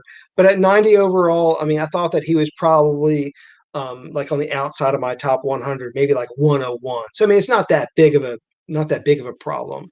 But generally overall, I think they did okay. I did think that Kenane Nwangu in the 4th round for a running back who really hasn't done much. That's a huge question mark for me. And a lot of that comes from, dude had an Achilles injury, and that's a big red flag when you get to guys, at the next level, and that is obviously these, major injuries. I mean, hey man, I got nothing against him as an athlete. He is a phenomenal athlete. I mean, yeah. What was his 40 time? Well. After an Achilles injury? Let's talk. I mean, his 40 was a 4.29, 4.29 40. I mean, and just a guy that could jump out of the gym. I mean, and also like busted out he busted out 22 reps. I mean, that's just crazy. I mean, it's almost like he's putting up numbers as almost like a linebacker or something. I mean, it's kind of what you expect out of him, but I don't know. I mean, it's just you hope that his Achilles injury is okay. It's just that his production, he didn't have a lot of production, in college. So you wonder, okay, well, why didn't he get the production? So, and I just kind of felt like that was probably the biggest reach for them overall. And for guys that are likely just going to be special teamers, just going to be a return specialist, you don't really take those guys that high. I mean, really what they're doing here is they're rolling the dice. They're rolling the dice on a player that might be good for them. And, it's a high risk, high reward thing, and I don't know if I don't know if I would make that call there in the 4th round. I think that maybe in the 5th or 6th round, it's a little bit more forgivable, but 4th round to me is a little high because you're still in a range where, those are the types of players that could actually be even potentially starters. And so I guess the mentality is I don't know. I don't know about this guy. I don't know how he's going to fit. Maybe you just want him strictly as as a return specialist, but they also got another guy that can be a return specialist. So I'll let you talk about it. Man, look, Amir Smith-Marset, you already knew I was going to talk about him. My favorite wide receiver in the entire draft. better than Devontae Smith. Remember what I tell you right now. I don't care what anyone says. We can fight if you want to. Amir Smith-Marset will be a return man if they want to use him. He can play slot. He can play outside. He was projected as a second-round pick before this season. He ends up going at 157. They absolutely hit a home run. I love the Vikings draft. I think they crushed it. They had, what was their original pick? Their original pick was in the top 20. Dude, I and they can't traded remember. down. They traded down 10 plus picks, 10 spots down, and still landed Darisaw. And they were going to probably take him at their spot. So to trade down and get him still, to get the value there, rather than taking him that high, I think they won there. They ended up picking up extra picks. Kellen Mond to me is your Kirk Cousins replacement. You can get rid of Kirk Cousins. Right now, you can get rid of him. Start Mond. I would immediately save that money. I think Kellen Mond has everything. But then they got another guy, and this is why I'm high on it. Chaz Surratt. That kid was a quarterback converted to linebacker. That does not happen in football. Okay, I had him projected as a first-round pick, and he ends up going at 78. Dude, that's a home run. I love it. Love that pick. I love the Vikings. To me, overall, did a fantastic job. Then they get a small schooler, Zach Davidson. They get him at pick 199. They're like, hey, look at me. He was their last pick? Or no, there was another pick. He was the second to last pick. So who was 199? Because that's not on the bottom. Who was they got Jalen Twyman out of Pittsburgh. Oh, he was their last 199. Yes. I couldn't fit it on there because it only gave me 200 characters. Jalen Twyman. Yeah. A 19. Dude, come on, man. A++ for the Vikings. Great draft. Well, yeah, I mean, got to give some love to the small schoolers, Zach Davidson. I mean, there's a part of me though that feels like he, again, because he was also a punter in college, that he could very well come in also as a punter for them. I mean, I don't know if that's what they drafted him as. I mean, No. I don't. But I'm not. Hey, when you have guys that can do a lot of different things for you in a pinch, say your guy goes down, why not? Why not give the guy an opportunity? Maybe, hey, if your guy goes down, he's your backup punter. Why not? He would be. He would be. I mean, they let Tom Tupa do it. Remember? Yeah, I remember that was way back in the day. But that was yeah. We're really going back there now. But yeah, man. Who the hell's Tom Tupa? No, I remember. That was back like Arizona. Yeah. Phoenix, St. Louis. Is it Phoenix or St. Louis at the time? I can't remember where they were. I don't know. But I think they were St. Louis at the time. I can't remember because it's been a while. I remember he was on the Tecmo Bowl game. So that's what I remember with regards to him. We're showing our age. Yeah, let's stop doing that now. So, yeah, let's just keep going to the Cardinals. Let's go straight to the Cardinals. Let's go for it. Wherever they're at. Let's talk. We're going right to the Cardinals. Yeah. Dude, they end up with Zaven Collins, Rondell Moore, Marco Wilson, Victor Dimokiji, Tay Gowan. That's a good one. James Wiggins, and then Michael Manette. What do you think, man? What do you think of that overall? How do you feel about this draft? Do you feel like Zaven Collins was a good pick at 16? Do you feel like they reached? Maybe a reach just a tad. I mean, I think that some people may have questioned it a little bit because it seemed like he put on a lot of weight. They didn't know, like, hey, like, how big is this dude? This guy's huge. So, what are we going to do? Are we going to keep him as an interior lineman? Is he going to be an outside linebacker? What are we going to do? Hey, I think it's fine. I mean, he's got a lot of versatility. He ended up, having a phenomenal season last year, All-American, won all these awards, the Nagurski, the Bednarik Award, and was a finalist for a whole bunch of other awards and won a whole bunch of conference awards. I mean, just very, very great player.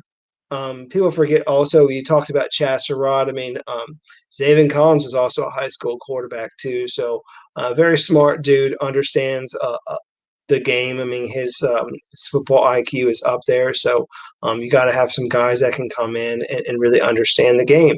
So maybe not the most athletic, like testing wise, but I mean, when you have a guy that you can trust, that easily picks up the playbook. I mean, I don't think it's that big of a reach. It is still a little bit of a reach to me, but I think it's fine.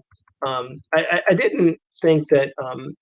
I thought that they probably should have gone like a different position earlier on. Like I didn't think that that was like a huge need for them, but solid guy, in the first round for sure. Yeah, it makes you wonder what about Isaiah Simmons though. So yeah, I mean, I get it. Rondell Moore though in the second round, I think.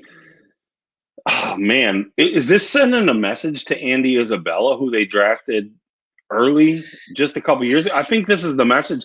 I think this message is to Isabella. I think Isabella's going to end up getting cut or traded. Yeah, I mean that's certainly a possibility. I mean, one of the things about Rondell Moore is people knock him really because of his size. 5'7", 180 pounds. Really about my size, just to kind of give you a feel for how big I am, but probably just a tad shorter actually because I'm a small dude. But anyways, I didn't think that this was a huge need for them, but like you said, I mean, if you're going to upgrade for maybe one of your position players, I mean, Rondell Moore is pound for pound. Let's just say pound for pound, probably one of the toughest guys in this draft class. Very again, shows no fear out there. Excellent slot receiver.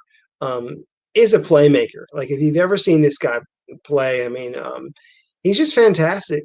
And just even went out, had a great pro day. Was able at his size, again 5'7", having a 42.5-inch vertical. Again, 5'7", 42.5-inch vertical. Holy crap! What's his name again? Is it Spud Webb? No, it's not. It's Rondell Moore.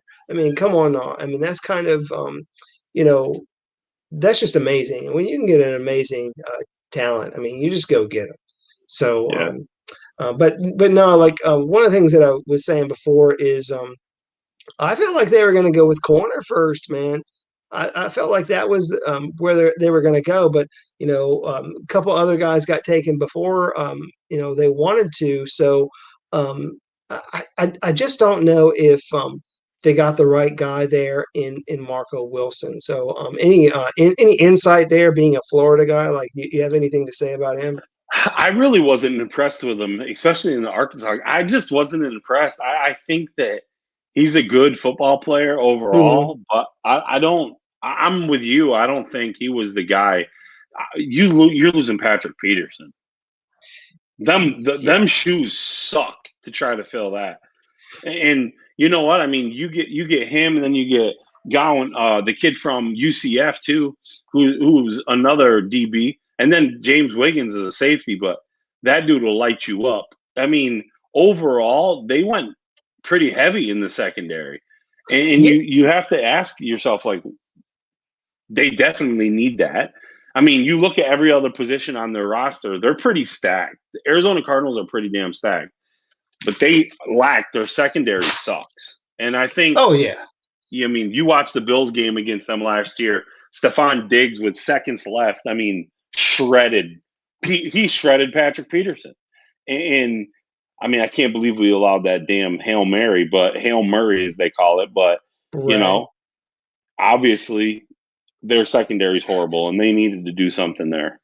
Well, I mean, again, I mean, they had to go with secondary. They had to get a couple guys. I mean, again, in most of my mocks, I had them taking a guy there in the first round.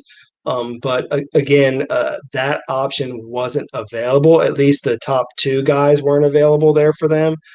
So, you didn't have the opportunity to get one of those. So, where do you go? You go linebacker. Okay, so I mean, what are you going to do in like the second and third round? So, Marco Wilson, to me, I'm not saying he's a bad football player. I mean, the No, value is okay, but again, it doesn't come close to replacing the kind of talent that no, Patrick Peterson is. I mean, he's um, not a day one starter in my opinion. yeah, I mean, Marco Wilson and Tay Gowan, maybe together, both of them, if you can kind of put them both on the field at the same time at the same position, maybe. But yeah, I mean, it's going to be tough to fill those shoes for real. But any other Speaking of guys? shoes, Any other guys that you want to talk about? Marco Wilson and his shoes. Marco Um, Wilson. uh, I don't. I mean, no, I'm good on them. I think overall, I wish they would have went. I don't understand replacing Andy Isabella. That doesn't Mm, make sense to me. But when you get Rondell Moore, that's definitely a message to Andy Isabella. And if I'm Andy Isabella, I'm pissed off. I want out. I mean, that's what you brought me there for. I mean, we're the same type player, and I'm bigger, fast. I not maybe not faster, but I'm bigger than him. So I don't know. And he's proved that he can play. So we're gonna just skip right out because I'm pissed that they yeah. replaced my guy I mean, Andy Isabella. the only other thing that I might have done if I were the Cardinals is I maybe would have added another player like on the offensive line. I mean, Yeah, you know, you got to help out, your quarterback there. I mean, you got to, get some guys that can move. I probably would have, put in, probably the most athletic guard that I could for them. But obviously they didn't go that route. They didn't get a tight end. I thought that they maybe could have gotten a tight end at some point in this draft. They decided not to. So, I mean, outside of that, I mean, the picks were just okay. I mean, and I think yeah. that overall their draft was just okay. I mean, again, top two guys. I mean, you can't argue too much about them and their talent, but just as a whole, I think that the Cardinals draft was just okay. It was just like I don't know. We were kind of playing around with these grades, but it's kind of like a B minus in my opinion. It was just okay. So I give it a C. But okay. we haven't graded anybody else, but it's fun to Yeah, grade. I know. it's It's just better kind to of grade. We should have graded them all and just gave them no, F no, no, bomb. no.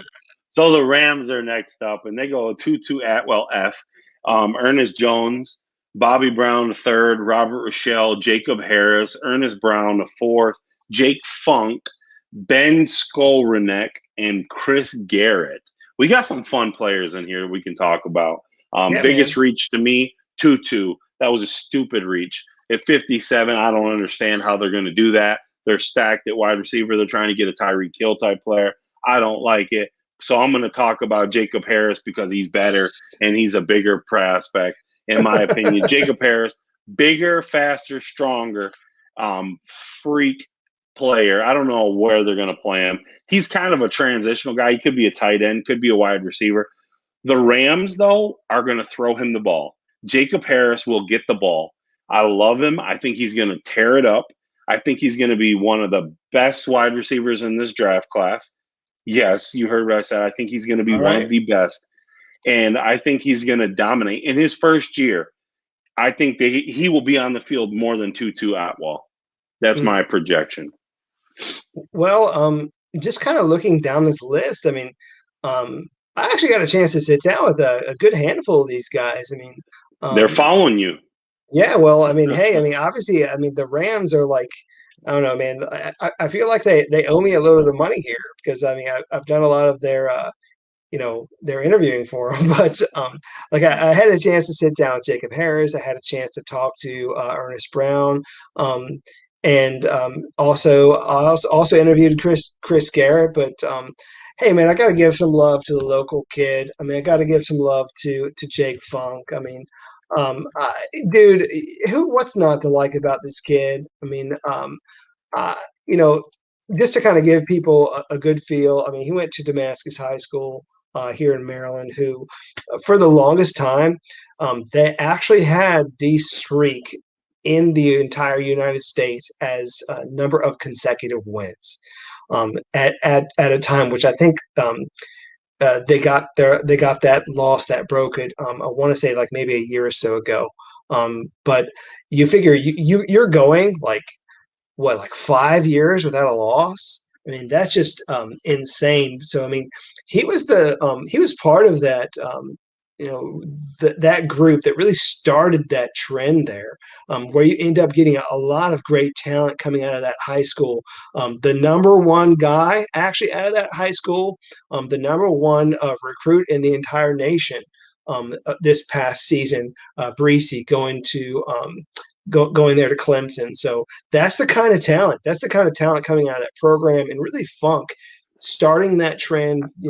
Really dominating, coming out that year, being the Gatorade Player of the Year for the state of Maryland. I mean, just a great athlete, great kid too. I mean, but really, what set him back is having these injuries.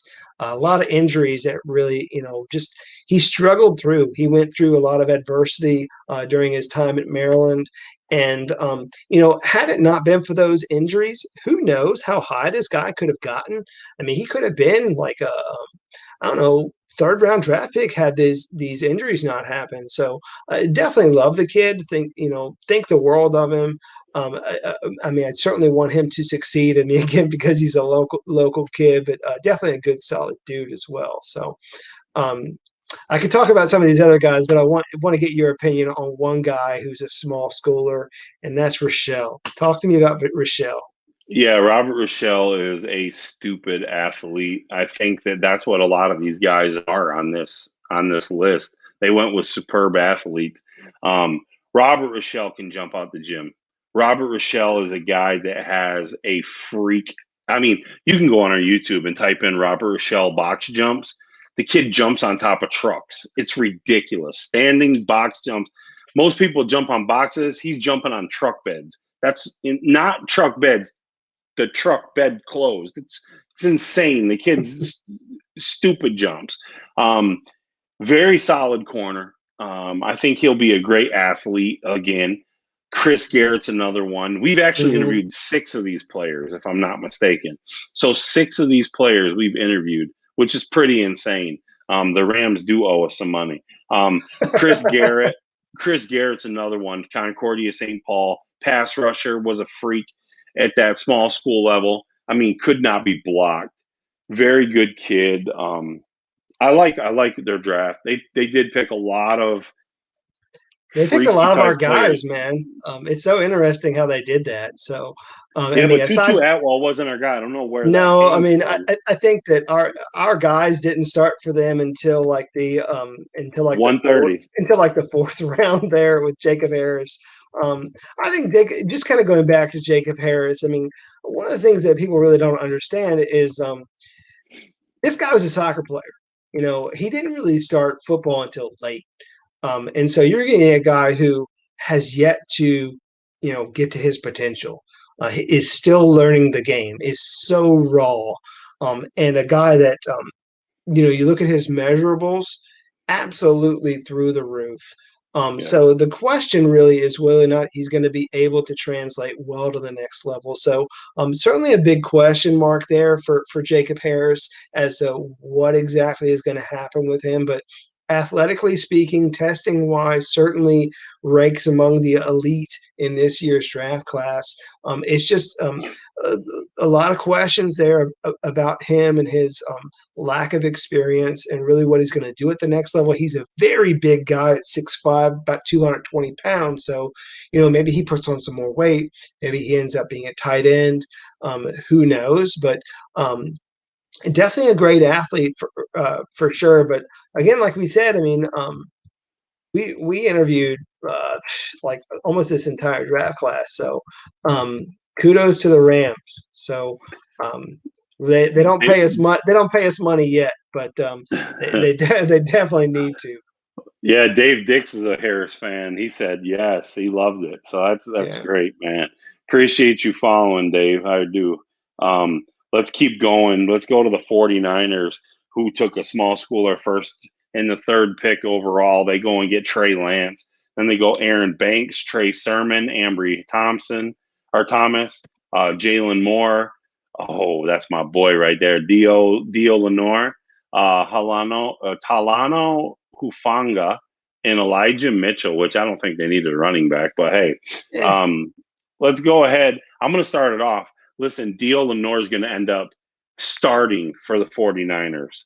You heard it here first. He'll start over top of in this place for the 49ers. Did you see that video on Twitter of him? Did Which you one not again? see this?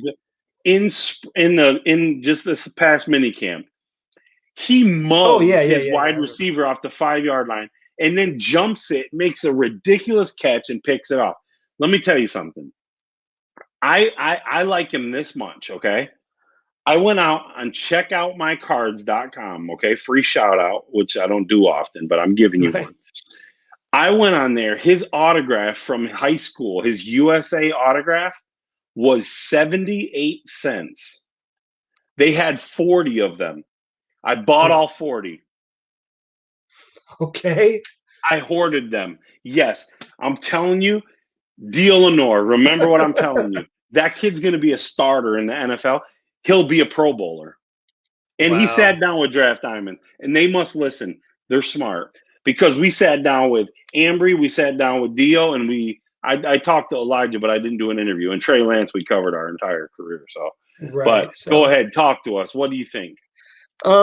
there's a few guys here that I think are pretty solid guys, but I mean, there's also some guys here that I thought were some Head reaches. scratchers? So, really, the one that I like, and I know I'm kind of crazy at times about certain players, just kind of have my opinions, but I mean, sometimes when you fall in love with a guy, you fall in love with a guy, and then that's just kind of it. And you know, I got to mention Trey Sermon because I remember when we sat down a while back ago and talked about a potential sleeper. Here is a potential fantasy football sleeper for a lot of people that do that sort of thing in Trey Sermon, because I mean I feel like he's the kind of guy that can really be a part of the like he's a complete back. He can be a part of the entire offense, whether it be on first down, second down, third down, short yardage. He can do it all. I mean, he can be a receiver. I love him. I mean, I think he's great. Great, solid athlete. I mean, the Niners really needed a good quality starter, and I think that Sermon eventually becomes that for them. Hey, you get a guy in Trey Lance, okay, and let's just face it. I mean, you don't trade up for nothing.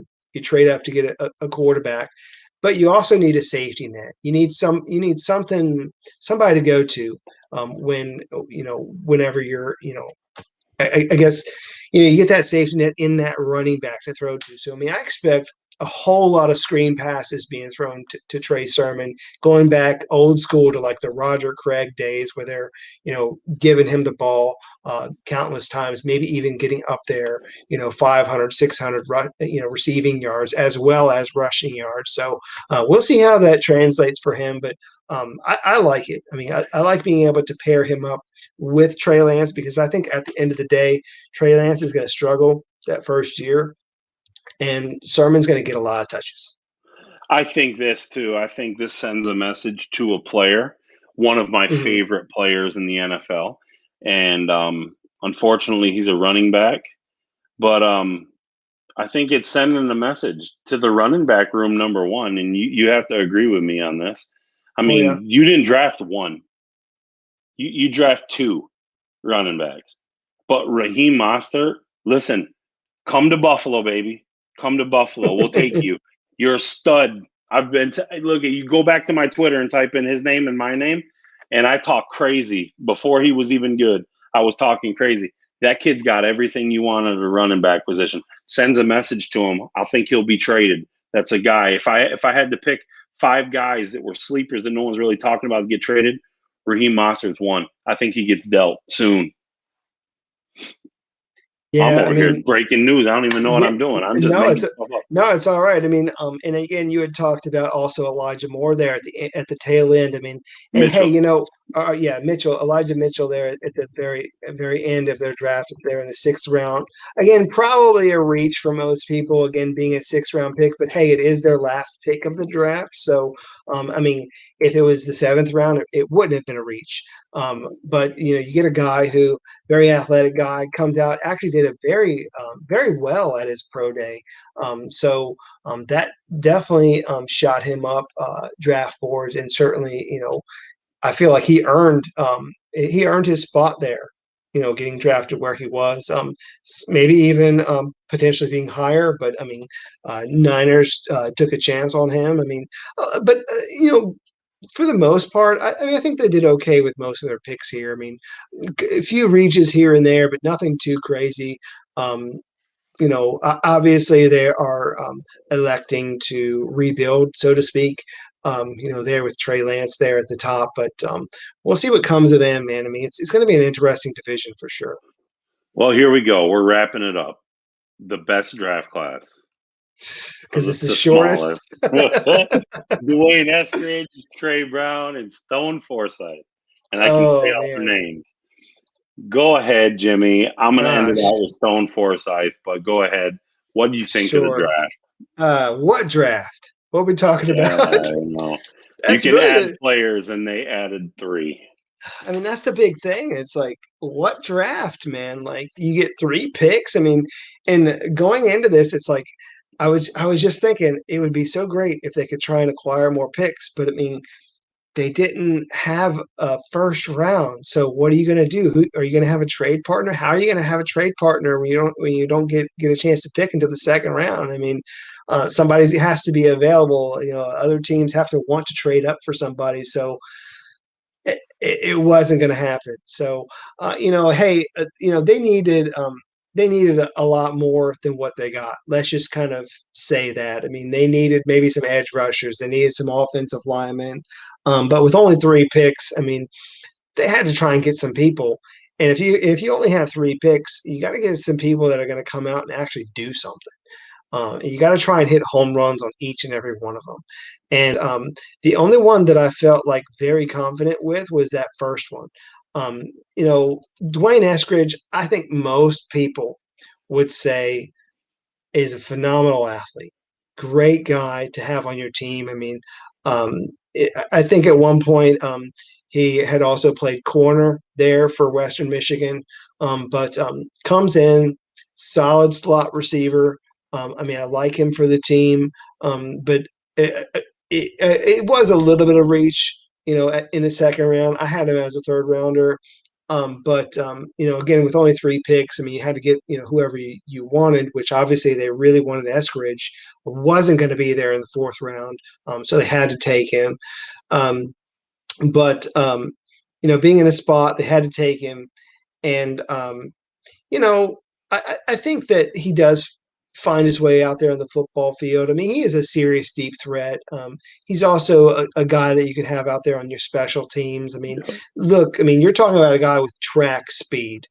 He was a track star. And you get a guy, what was it, 4.38 40. Just he's going to take the top off the defenses, and obviously he's probably the one guy here that's actually going to do something for you. But I mean, with everybody else, I don't know. I don't know. You got reaches with the other two, in my opinion. So I guess I could say a little bit about Trey Brown. Um, I I just think that he's only going to be a backup at his position. I probably would have gone edge rusher here, but they decided to go corner. Um, it really doesn't fit the stereotype kind of corner that perhaps we've typically seen with Seattle, because he's only 5'10", 188 pounds. You usually expect at least 6 foot and higher and taller for everybody else. So maybe you kind of project him to come in as a nickel, but I don't know. He's a big hitter. I'll grant him that, but still developing as a tackler. I don't know if he's going to be as solid of a contributor as you would really want. So How was his pro day? Did he do well at his pro day? per day was average, nothing crazy, nothing. I What mean, was his 40? Do you know his 40? I don't have his 40 in front of me, but I do know he had a 38-inch vertical, which that's a good number. It's just that his 40 was just average. Usually when it's just average, I don't even write it down because, if you have like a 4.46, I mean, which is probably what it was, it just doesn't really do anything for me. So I gotta know now. Now I'm looking. Hold on. Let me pull up the APT here. Let's see. Yeah, I mean, I just know that he wasn't that fast. Um, so, Uh, um, yeah, I have to know. It's bothering me, and the only reason I want to know is because that's yeah, something I that a mean, I lot think of teams will use. They'll always say, "Oh, well, he's I not the think people had fastest guy," different. I or think people had different numbers. So, I mean, somebody actually did have. Let me see what they have here on this site. here you go. Um, Trey Brown ran a 4.4 even. well, it depends on who you ask. So some people had him at a 4.42. So So I I just mean, didn't. 4.4 is still four It's four is decent. great. Well, It's for not decent. listen for 5'10", 5'10", 188, that's pretty damn good. I mean, Yeah. because he's small, so I mean, you want him to be fast if he's going to be small. Most teams aren't going to mess with him. The only reason I ask is because actually there's another player that's trying to get workouts and stuff like that. That's the Yeah. same size. So in my mind, I was wondering what it was. But Yeah. I mean, I'm going to talk about Stone but I Forsythe. still don't. I still don't think that he is as. I don't know. I think they could have gotten better. They really could have gotten a better corner because Yeah, they you could know have, or I not just even remember just watching corner. him. They could have went D line, like you said, DN. Yeah. There was I, players there that were I just available. remember watching Brown miss a few tackles, and like I really wasn't so happy watching that. So um, I can't remember what game it was, but I do remember watching him, and I wrote that in my notes. Yeah, Yeah, I think that they could have gone with somebody else. There are a lot of great corners in this draft. Again, we talked about it already. A lot of corners, more corners than average in this draft. I mean, I just think that they. I don't know, man. I mean, when you only have three picks, you need to make sure to hit home runs, and I don't think that they hit home runs with all of them. I mean, I think the first one I'm okay with. These other two, that's kind of well, where I'm I can at. say this. I'm from the Central Florida area, which we've already discussed that multiple times. Stone Forsythe is like a superhero in Central Florida. He was probably one of the best offensive linemen coming out. I mean, but the only offensive lineman I think that was talked about more from Central Florida was Martez Ivy from Apopka High School. He was talked about like craziness, and he's on the Carolina Panthers now after working out. But Stone Forsythe is a guy that I think his dad was in the NFL, played for the Bengals for some time. I think he comes from that pedigree. But let me tell you something, man. He was athletic. He's huge, 6'8" or 6'9". He's monstrous. Big, tall dude, but athletic. And I think overall, the Seahawks offensive line sucks. So this Yeah, is going to be, I mean, Russell Wilson's got to be pumped to see this big ass dude come in there. I mean, he's probably hugging Stone for. He probably already bought him something. I mean, I would if I was the quarterback because this dude's huge. And listen, he was a legend in Central Florida. So we knew when he was going to Florida, the University of Florida, we knew everybody in this area knew he was going to be the starter, and it was just a matter of time. And I really like the kid. He sat down with us. He did an interview. He's a good kid. Shorter answers, but yes sir, no sir type of guy. And I liked him. I enjoyed him, and I think yeah. he'll have a great career. The only thing about that though is I don't feel like this is going to be his year. No, And that's just the thing. I mean, and that's one of the reasons why I thought that they could have gone somewhere else. I mean, they maybe could have gotten somebody in free agency at tackle. The only thing that came to mind, of course, is the tackles that they have currently on their roster. They're starting tackles. They're in contract years. I mean, unless they've reworked their contracts lately, because I mean, it's hard to keep in touch, keep tabs on all these teams. yeah, But last time that I saw, both of those tackles were in contract years. So I don't think if they had more picks, I would have been fine with this pick here for them. But having only three picks, having a guy that is probably going to be a backup. I mean, yeah, as a late round pick, you're going to be a backup, but I mean, they could have. approached the draft a little differently. They could have, maybe addressed certain needs earlier, perhaps getting an offensive lineman earlier, for example. But I mean, obviously they really want to Eskridge, but I mean, there are a lot of other playmakers in this draft that maybe they could have targeted like later, but with only 3 picks, man, like it's so hard for you to hit a home run on each and every one of them. So, Yeah. and that's the thing. It's like I guess they just kind of felt like, well, we know we really like this guy, and I don't know who's going to be available when we pick again, but at the very least, we got at least one guy that we were happy with, and so um, I don't know who all else they got in free agency. I mean, I know that they're always competitive. They're always in the run for their division. You have Russell Wilson, so you're always going to be competing. Probably going to be competing there, for that division title. Even, I mean, I don't know if they get it this go around, but I mean, they certainly have the potential to, despite only having 3 picks. Yeah. But we'll see how everything comes together, man. I mean, this has been good. We finished. We finished, man. What do you think, It was man? a long 2020 NFL draft, bro. Yeah, man. But how do you think about this draft overall? I mean, you think everything went well for us? I mean, for draft diamonds or Yeah, for yeah, for man as a draft whole, diamond. I mean, this was by far our best year. Our team was fantastic. I mean, I know the draft diamonds name and everything is we have a tons of followers and we have a lot of, especially on Twitter and social media. But you guys bailed. You guys really stepped up this year. The guys, the scouts, the writers, I mean everything from Daniel Kelly to you to Justin to Craig. I can't thank you guys enough for everything that you guys have done this year. It's been amazing. Just to think, just a year and a half ago, I was ready to sell this and move on, and you guys helped bring it back out and bring the love back out of it, man. When you're sick, you don't feel like doing anything. So, but you guys have stepped up, and it's been fantastic, man. And 800 plus interviews. I mean, interviews, whether it be we did video interviews, we did phone interviews, we did writing interviews. I mean, we did live things. We helped with the CGS All Podcast, Star game. emails, Yeah, yeah, just everything. but Um, you don't see it a lot, but we did help with the CGS All-Star game, which you were involved in heavily. Tommy, another guy, one of our guys, was involved in heavily. 12 guys get drafted, you know what I mean? 60 some guys end up in in a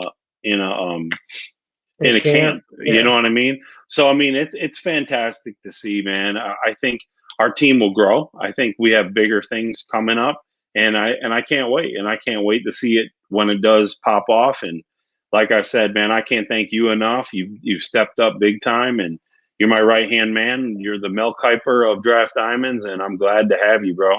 And yeah. we're gonna do this again. We'll have to come back on. We got to figure out how to get Twitter involved, though, man.